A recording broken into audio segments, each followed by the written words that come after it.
저는 이렇게 가끔씩 저 자신에게 이렇게 질문을 이렇게 던져봅니다. 잘 살고 있나 하는 질문입니다. 너 잘 살고 있니? 여러분들은 어떠실지 모르겠지만 저는 이 질문을 던질 때마다 그렇게 만족스러운 답을 했던 적이 별로 없었던 것 같습니다. 여러 가지 많은 어려움들이 우리 인생 가운데 찾아오고 또 있기도 하지만 사실 그런 어려움 때문에 내 삶의 만족감이 없다? 이것은 아닌 것 같아요. 오히려 많은 것들이 채워져 있다고 생각되어질 때에 사실은 영혼의 만족감은 훨씬 줄어들고 오히려 공허감 속에서 이게 뭘까 하는 그런 느낌을 가질 때가 있는 것 같아요. 저의 경우에도 이렇게 가만히 돌아보면 오히려 어려울 때는 하나님께 기도하고 하나님께 나아가고 엎드리게 되어지고, 그래서 사실 삶을 돌아보면 그렇게 기뻐할 일이 없는 것 같은데 그럼에도 불구하고 내 속에서 무언가 하나님이 채워주시는 것들로 인하여서 기뻐하게 되어지고 또 영혼의 충만한 만족감을 누리게 되어지는 그런 경험을 하게 된다는 것이죠. 여러분들은 어떻습니까? 저는 그래요. 매 순간순간 어려울 때든지 또 삶이 또 여러 가지 많은 것들로 충만하여 있을 때라든지 그 어느 때라도 우리 하나님과 함께함으로 인하여서 육과 영이 다 만족스러운 그런 삶, 정말로 그런 삶이야말로 정말 우리가 살아가야 할 정말 이상적인 삶이 아니겠습니까?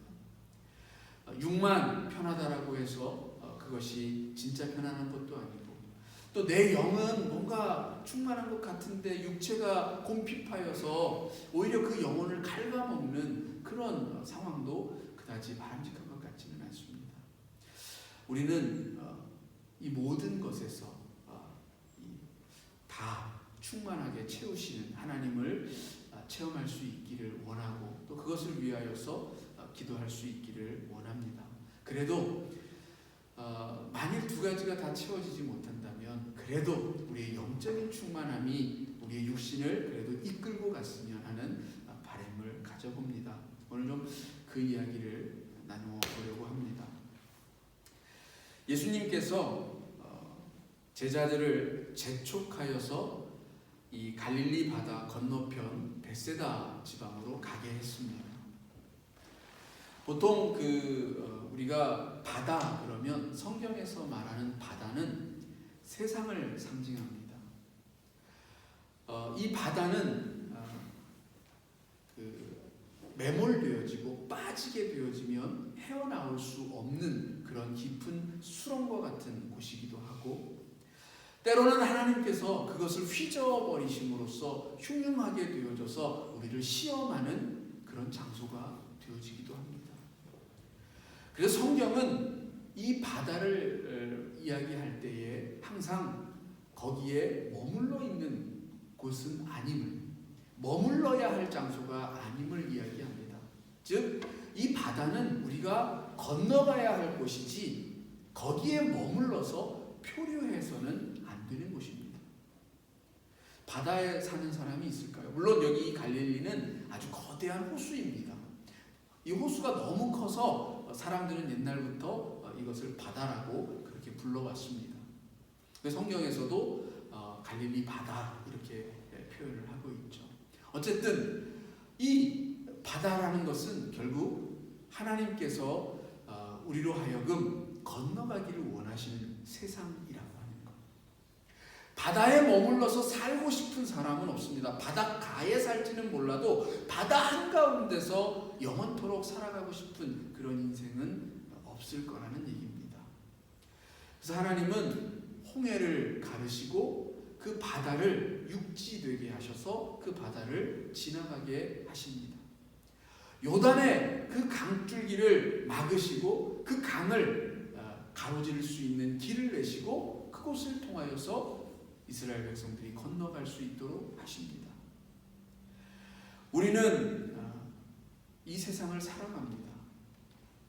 근데 이 세상을 살아갈 때에 이 세상에 매몰되어져서는 안 됩니다. 근데 왜 매몰이 되어질까요? 왜 우리는 이 바다 가운데 빠져서 허우적거리게 될까요?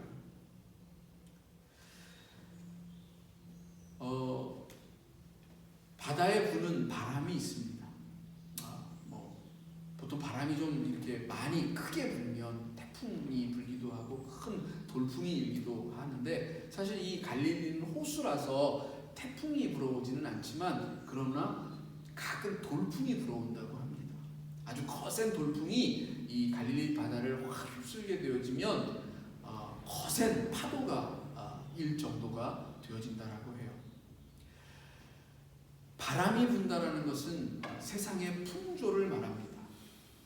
세상이 흘러가는 방향을 이야기하는 것이죠. 우리가 이 바다에 빠지게 되어지는 것은 이 세상의 풍조에 떠밀리다가 그 떠밀림 속에서 표류하다가 내 힘이 빠지고, 내 힘이 그나마 버티고 있을 때는 안 빠질 수 있어요. 그렇죠? 수영을 아무리 잘하는 사람이라도 자기의 힘이 빠지면 결국은 그 물속에 가라앉을 수밖에 없는 겁니다. 내 힘으로 버티다가 그것은 한계를 맞이할 수밖에 없기 때문에 세상 풍조에 떠밀려서 이리저리 방황하고 왔다 갔다 하다가 결국 그 바다 속으로 빠져버리는 것이 우리 인생이라는 거예요. 세상 풍조에 떠밀리지 말라라는 겁니다. 바다 위에 부는 저 바람에 따라 이리저리 밀려다니지 말라는 것이 바로 성경에서 이야기하고 있는 바다와 또 그 위에 부는 바람에 대한 이야기입니다. 근데 예수님은 우리 인생들을 이 바다로 보내십니다. 근데 바다가 목적이 아니라 이 바다를 건너서 저 건너편 땅에 육지로 나아가라고 하십니다. 예수님은 제자들을 건너편 벳세다로 가게 하십니다. 근데 여기에 제자들을 재촉하셨다 이렇게 말을 합니다. 재촉하셨다라는 뜻의 그 원뜻은 억지로 떠밀었다라는 얘기입니다. 제자들의 마음은 가고 싶지 않았다라는 얘기죠. 그런데 예수님이 억지로 떠밀어서 저들을 이 갈릴리 바다를 건너가게 하셨다라는 거예요. 배를 억지로 태웠다라는 거예요. 왜 그러셨을까요? 이 바로 직전에 무슨 일이 있었냐면 오병이어의 기적이 있었습니다. 예수님께서 보리떡 2개, 물고기 5마리를 가지고, 물고기 2마리와 보리떡 5개를 가지고 5,000명, 그것도 남성 성인들만 5,000명 되어지는 그 사람들을 먹이셨어요. 그 놀라운 기적이 바로 직전에, 그러니까 만 하루도 지나지 않은 시점입니다. 지금 바로 직전에 이 오병이어의 기적이 행하여지고 많은 사람들이 기쁨 속에서 하나님께 영광을 돌리고 예수 그리스도를 인하여서 하늘의 것을 맛보는 놀라운 축복을 경험했다는 겁니다. 그 사건이 바로 있은 직후에 제자들을 등 떠밀어서 보냈다는 거예요. 우리는 영광에 취하면 안 된다는 것을 알 수 있습니다. 예수님은 결코 사람들로부터 자기 영광을 구하지 않았습니다. 예수님이 원하셨던 것은 하나님의 나라를 세우는 것이었고 하나님의 영광을 위하여서 사는 것이었고 하나님께 그 모든 것들을 돌려드리고 다시금 그 하나님의 은혜가 모든 백성들에게 흘러가기를 원하셨던 것이 예수님의 삶이었습니다. 그런데 오병이어의 기적이 일어났습니다. 사람들이 얼마나 좋아하며 예수님을 향하여서 우러러 보았겠습니까? 그것은 예수님이 데리고 다니던 제자들에게도 아마 마찬가지였을 거예요. 누군가 잘 나가는 사람 옆에 있으면 내가 대통령의 측근만 돼도 사람들은 그 사람을 대단하게 바라봅니다. 예수님의 제자들, 예수님의 옆에 서 있기만 해도 사람들이 야, 뭔가 대단한 사람들, 예수님이 택하여서 부르신 사람들, 아마 그렇게 생각했을지도 모릅니다. 예수님께 들려지는 모든 칭송과 저 찬송의 소리들이 제자들에게도 마치 똑같이 자기들에게 전하여지는 것과 같은 그런 느낌을 받았을 것입니다. 내 선생님이, 내가 따르는 저 선생님이 저렇게 영광 받으시는데, 아, 뭔가 뿌듯해지고 뭔가 자긍심이 생겨나고 그것이 점점 더 커져서 이 영광이 자기의 것인 양 착각할 수 있는 그런 상태에 이를지도 모릅니다. 우리는 변화산에서 이것을 분명하게 알고 있습니다. 예수님께서 기도하시고 그 모습이 찬란하게 빛나는 빛과 같이 변화되셨을 때에 모세와 엘리야와 만나서 이야기하는 것을 제자들이 목격했을 때에 제자들이 주님, 여기가 좋사오니 여기에 초막을 짓고 여기 사십시다 라고 말하였던 것을 기억하여 봅니다. 머물러 있기를 원합니다. 영광의 자리에 머물러 있기를 원하는 것이 우리들의 모습입니다. 그것이 다른 곳으로, 우리의 이웃들에게로, 또 다른 이에게로 넘어가고 흘러넘치고, 그리하여 하나님께서 정말 하나님의 나라를 이루시는 그 확장의 길로 나아가야 하는데, 이것은 달리 말하면 하나님의 은혜를 독점하고자 하는 우리들의 욕심이 작용하는 겁니다.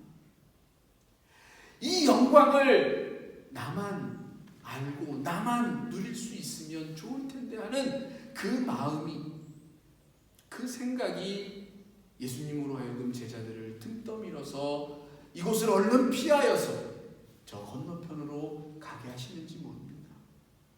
그래요. 우리는 좋을 때 좋은 거라고 말합니다. 그게 세상의 풍조와 똑같죠. 세상의 풍조는 좋은 게 좋은 거라고 말합니다. 그리고 그 좋은 게 있을 때, 물 들어올 때 노 저어야 한다라고, 그게 당연한 진리라고 말들을 합니다. 그럴 수 있죠. 그걸 부정하고 싶지는 않습니다. 그러나 그러한 영광의 자리에 있다 할지라도 그 속에서 우리가 생각하고 우리가 바라봐야 할 곳이 어디인가를 끊임없이 점검하지 않으면 우리는 저 바다에 빠져버리고 말 것입니다. 예수님은 이 제자들을 등 떠밀어 보내신 후에 산으로 홀로 가셨습니다. 성경에서 산은 바다와 달리 하나님의 계신 곳으로 상징이 되어집니다. 모든 성전들은 산 위에 세워졌습니다. 산으로 간다라고 하는 것은 결국 하나님께 기도하러 감입니다. 하나님을 만나기 위하여 감입니다.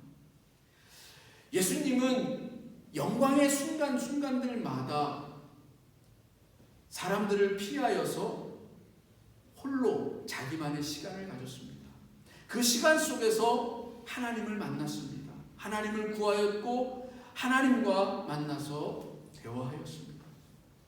이것이 우리들이 바라봐야 할 것입니다.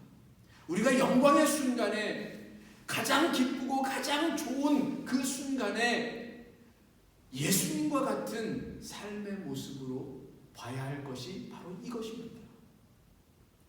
우리는 홀로 떨어져서 하나님께로 나아가고 하나님께 기도하고 하나님께 영광을 돌리며 하나님, 나에게 주신 모든 것이 은혜입니다.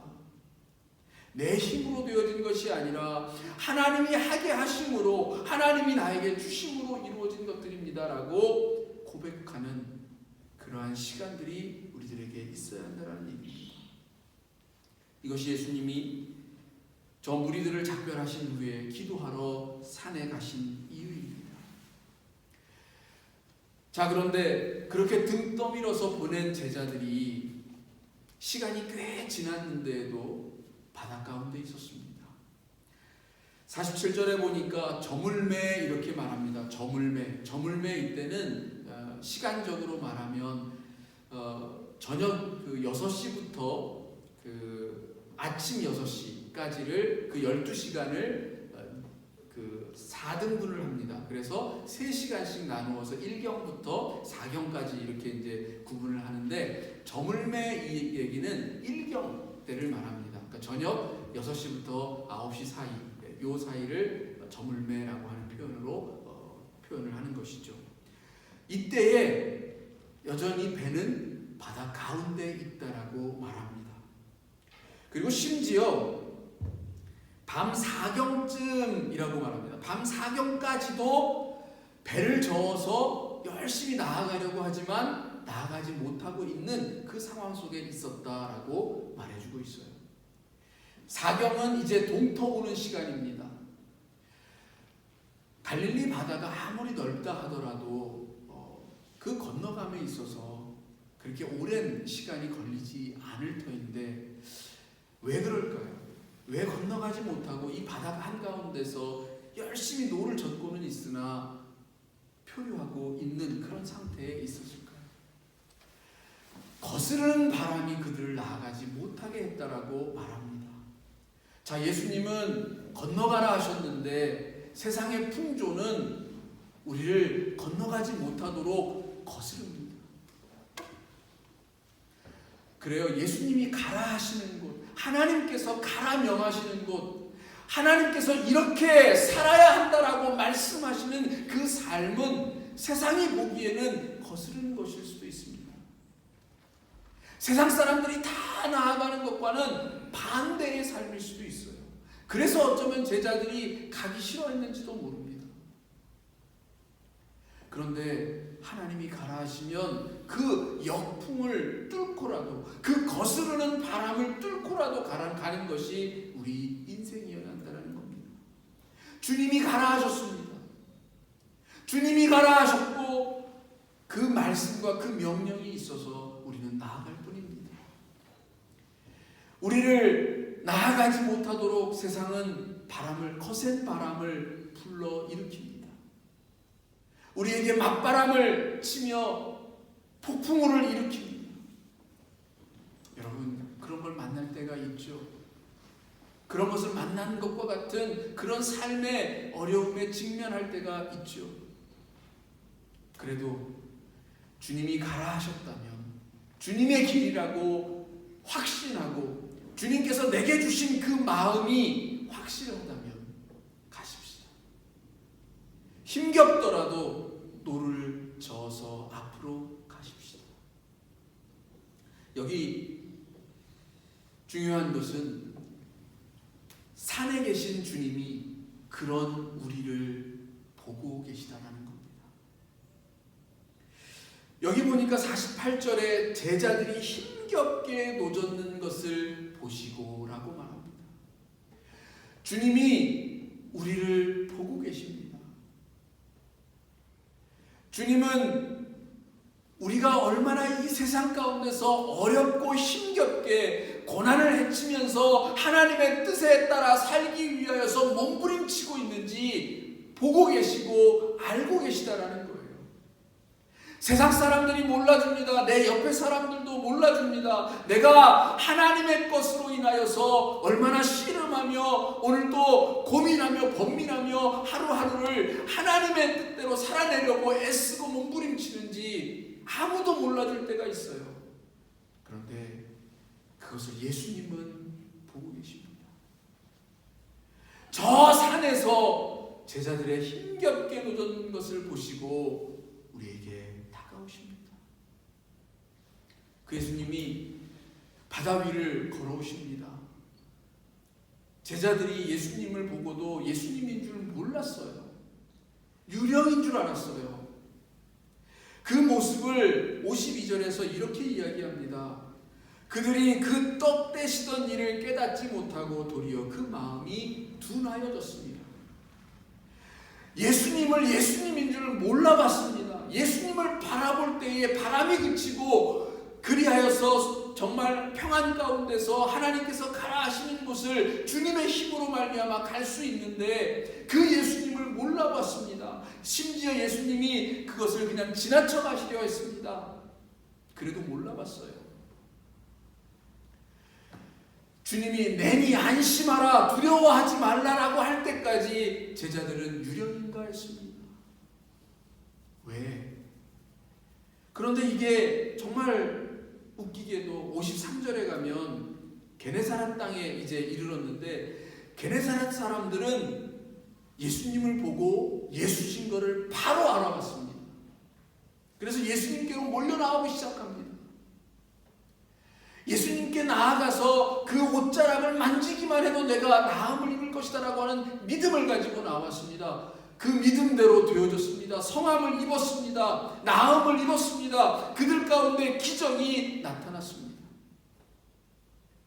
왜? 제자들은 예수를 몰라보고 이 게네사렛 땅에 있는 사람들은 예수를 알아봤던 것입니다.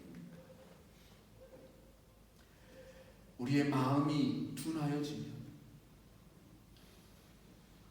바로 직전까지 함께하였던 그 예수님, 오병이어의 기적을 베푸셨던 그 하나님의 아들, 그를 믿지 못하는 이 믿음의 불신 때문에 주님을 몰라보는 일이 생겨나는 겁니다. 믿음의 눈으로 보면 보이는 것들이 믿음의 눈을 갖지 못하였기 때문에 보지 못하게 되는 그런 일들. 여러분, 게네사렛 땅에 있던 사람들은 소문만 듣고도 예수님이 우리 땅에 오셨대라고 하는 소문만 듣고도 달려나왔습니다. 뭐라고 말하고 있냐면 예수님이 내리신 줄 알고 온 지방을 돌아다니면서 사람들에게 알립니다. 그 알리는 소식을 듣고 달려나온 겁니다. 예수님이 오셨대.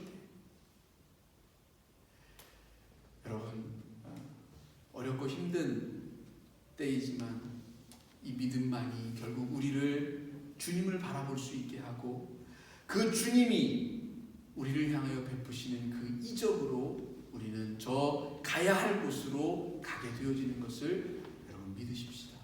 그리고 그것을 통하여서 하나님께 영광을 돌리십시다. 그 삶이 저와 여러분에게 정말 충만한 세상이 줄 수 없는 큰 기쁨을 허락하실 줄로 믿습니다. 기도하겠습니다.